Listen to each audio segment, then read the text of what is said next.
안녕하세요. 오늘은 아주 평범해 보이는 한 장소에서 내려진 선택이 어떻게 다음 세대에 엄청난 위기를 불러왔는지 그 흥미로운 고대 이야기를 한번 깊이 파고 들어가 보겠습니다. 자, 이 모든 이야기의 시작점이 좀 특이해요.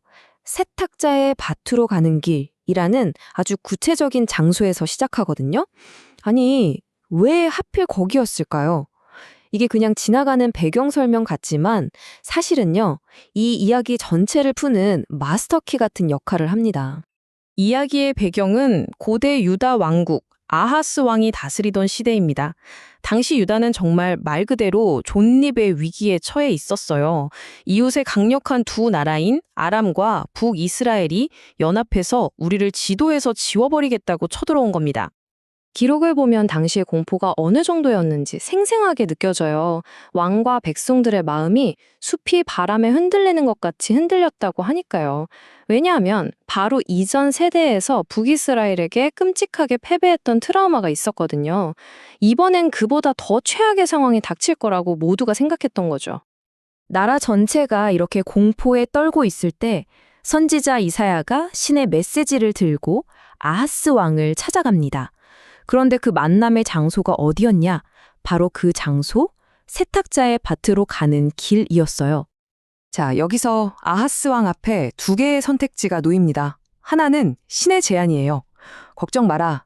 저들의 계획은 절대 성공 못한다. 그냥 나만 믿어라. 싸울 필요도 없이 내가 해결해 주겠다는 약속이었죠. 다른 하나는 아하스가 이미 몰래 추진하던 계획이었습니다. 바로 당대 최강대국인 아시리아에게 막대한 뇌물을 주고 용병으로 써서 위기를 넘기겠다는 아주 현실적인 정치적 계산이었죠. 이게 그냥 믿으라는 말이 아니었어요. 신은 아하스의 불안한 마음을 알고 못 믿겠으면 네가 원하는 증거를 뭐든지 구하라고까지 합니다. 하늘에서 불이 떨어지게 해줄까? 바다가 갈라지는 걸 보여줄까? 사실상 백지 수표를 준 거나 마찬가지였죠. 그런데 아하스의 대답이 참 기가 막힙니다. 저는 구하지 않겠습니다. 주님을 시험하지 않겠습니다. 겉으로 듣기엔 굉장히 겸손하고 신앙심 깊은 말 같죠? 하지만 이건 아주 정중하고 교묘한 거절이었습니다. 이미 마음속에선 다른 계획이 다 서 있었기 때문에 신의 제안을 받아들일 생각이 아예 없었던 거예요. 결국 아하스는 자신의 플랜 B를 실행에 옮깁니다. 나라의 보물, 심지어 성전에 있던 기물까지 싹 긁어 모아서 아시리아 제국의 조공으로 바치죠. 제발 우리 좀 구해달라고요. 그리고 놀랍게도 이 계획은 완벽하게 먹혀 들어갑니다. 아시리아는 돈을 받고 움직여서 아람과 북이스라엘을 완전히 박살내버려요. 전쟁은 끝났고 유다는 안전해졌습니다. 겉으로 보기엔 이건 정말 눈부신 외교적, 정치적 승리였죠. 하지만 이 성공에는 어마어마한 청구서가 따라왔습니다. 단기적인 안보를 얻는 대가로 유다는 아시리아의 속국, 사실상 노예가 되어버렸어요. 정치적 독립은 물론이고 아하스 왕은 아시리아의 우상 제단을 보고 반해서 그걸 예루살렘 성전에 똑같이 만들어 놓기까지 합니다. 나라의 정체성과 영혼을 팔아넘긴 거죠. 자, 이제 시간을 수십 년 뒤로 돌려보겠습니다. 아하스는 죽고 그의 아들 히스기야가 왕이 된 시대입니다. 이야기가 어떻게 이어질까요? 여기서 역사의 가장 큰 아이러니가 펼쳐집니다.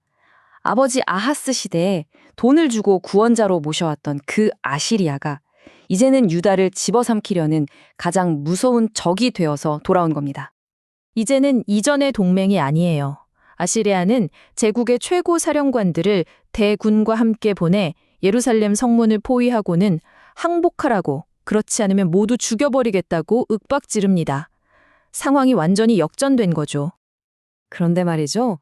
이 새롭고 훨씬 더 끔찍한 위기가 펼쳐지는 장소, 아시리아 군대가 나타나서 위협을 가한 그 장소가 과연 어디였을까요? 바로 그 장소, 세탁자의 밭으로 가는 길이었습니다. 이건 절대 우연이 아니에요.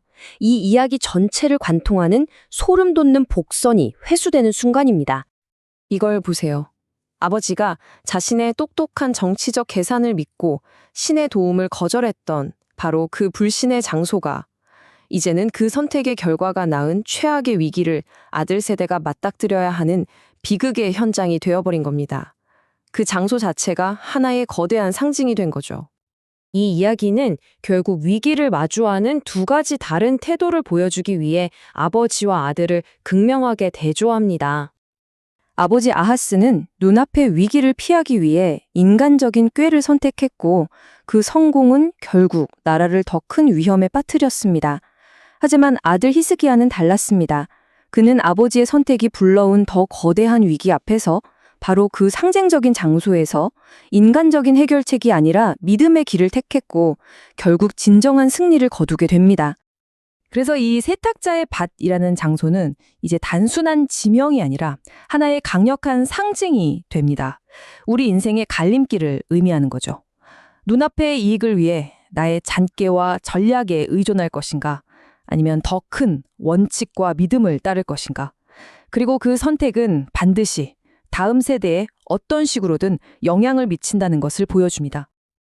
자, 그렇다면 이 수천 년 전의 이야기가 오늘을 사는 우리에게 무슨 의미가 있을까요?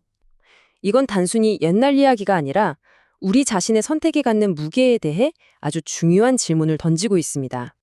이 고대의 이야기는 결국 우리 각자의 삶을 돌아보게 만듭니다.